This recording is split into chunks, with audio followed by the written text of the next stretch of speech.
Bahujan Samaj party के national coordinator Akash Anand हुए DMK पर हमलावर, साथ ही मोदी सरकार को भी घेरा, महंगाई बेरोजगारी पर उठाए सवाल। साथियों, यहाँ अब हम अगर वर्तमान सरकार के बारे में यानी डीएमके सरकार के बारे में बात करें तो आपको भी पता चल जाएगा कि जातिवादी मानसिकता किस कदर यहाँ इस सरकार में भरी है। जो डीएमके सरकार अपने आप को द्रविड़ मॉडल फॉलो करने वाली बताती है, तो मैं उससे पूछना चाहूँगा कि क्या हुआ उस 12 लाख हेक्टेयर ज़मीन का जो कानूनी तौर से हमारे एससी एसटी समाज के परिवारों को दी गई थी, जो आज भी यहाँ के गुंडों और माफियाओं के कब्जों में है। क्या हुआ हमारे एससी एसटी समाज को उचित प्राविधान और हिस्सेदारी देने का, जिस समाज के दम पर आज की ये डीएमके सरकार खड़ी है। जिस सरकार ने 927 हजार करोड़ रुपए हमारे एससी एसटी समाज के छात्रों के लिए केंद्र सरकार को वापस कर दिए। मैं आज इस डीएमके सरकार से पूछता हूं, क्या इसी तरह आप हमारे समाज के छात्रों को आगे बढ़ाने का काम कर रहे हैं?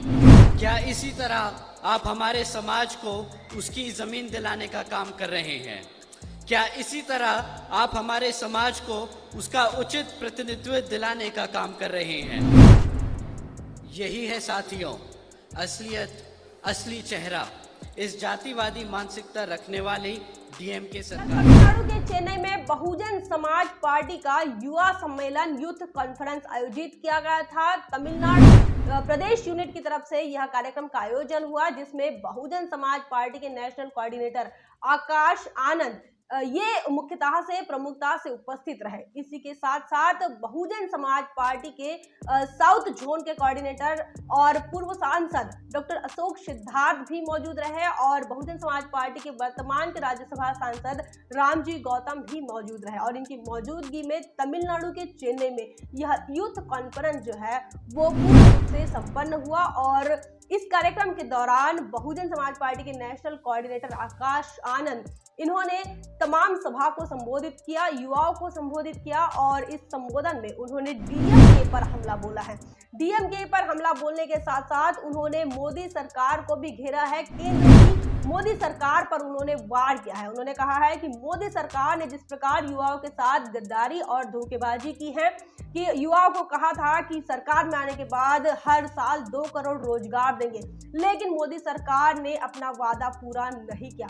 इस बात को लेकर आकाश आनंद इन्होंने सरकार को घेरा है और कहा है कि इन्होंने देश के युवाओं के साथ धोखा किया है।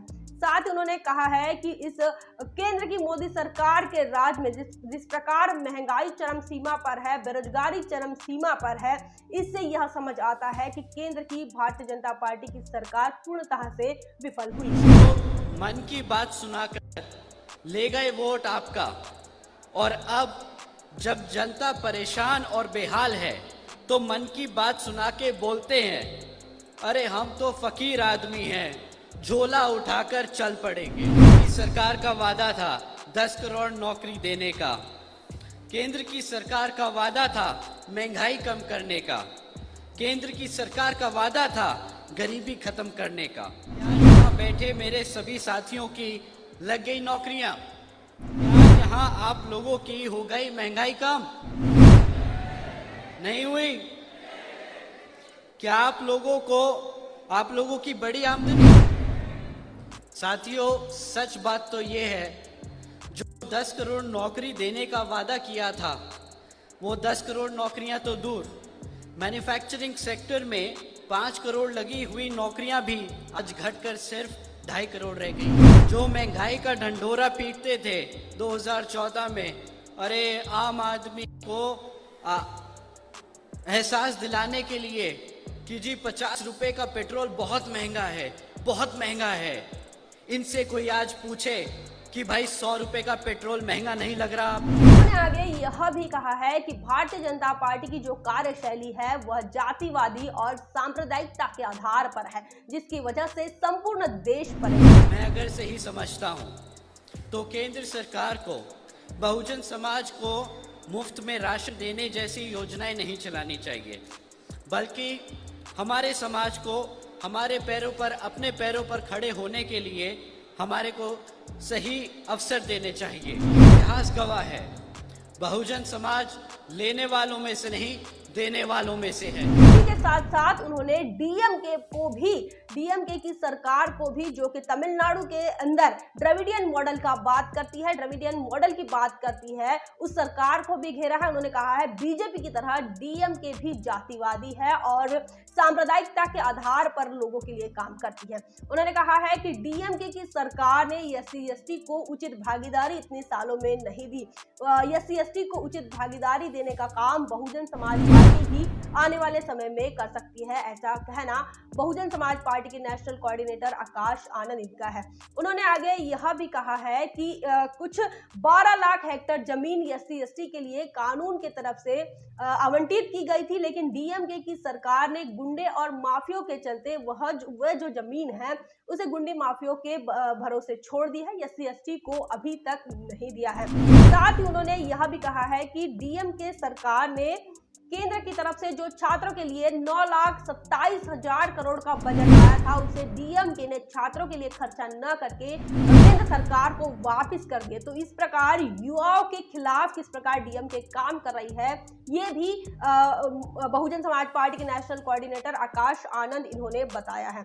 उन्होंने डीएमके पर हमला करने के साथ साथ मोदी सरकार पर भी हमला बोला है। साथ ही तमिलनाडु की जनता से उन्होंने बातचीत की है। उन्होंने इस बात की भी गवाही दी का कहा है कि बहन मायावती जैसे नेतृत्व के साथ काम करने का उन्हें मौका मिला है, ये उनके लिए सौभाग्य की बात है।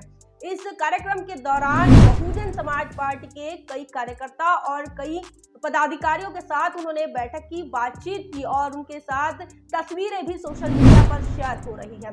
कई महिला कार्यकर्ताओं के साथ भी उन्होंने बातचीत की है। इस कार्यक्रम के दौरान तमिलनाडु का जो आयोजन रहा उसमें युवाओं की भागीदारी लगभग अधिक दिखी है और साथ ही बहुजन समाज पार्टी तमिलनाडु प्रदेश के जो प्रदेश अध्यक्ष है उनका जो आयोजन रहा है वो भी काफी तारीफ काबिल रहा है। इस तमाम आयोजन को तमिलनाडु के बहुजन समाज पार्टी के प्रदेश कमेटी ने जय भीम मॉडल का नाम दिया है। उनका यह मानना है कि डीएमके का जो द्रविडियन मॉडल है वो पूर्ण तरह से SC/ST को भागीदारी देने में फेल हो गया है और इसीलिए बहुजन समाज पार्टी जो है तमिलनाडु में जय भीम मॉडल के तहत आने वाले समय में काम करने वाली है। इस संदर्भ में आपका क्या ख्याल है, आप क्या सोचते हैं, कमेंट करके जरूर बताएं। बने रहे द थिंग पर। जय भीम, जय भारत।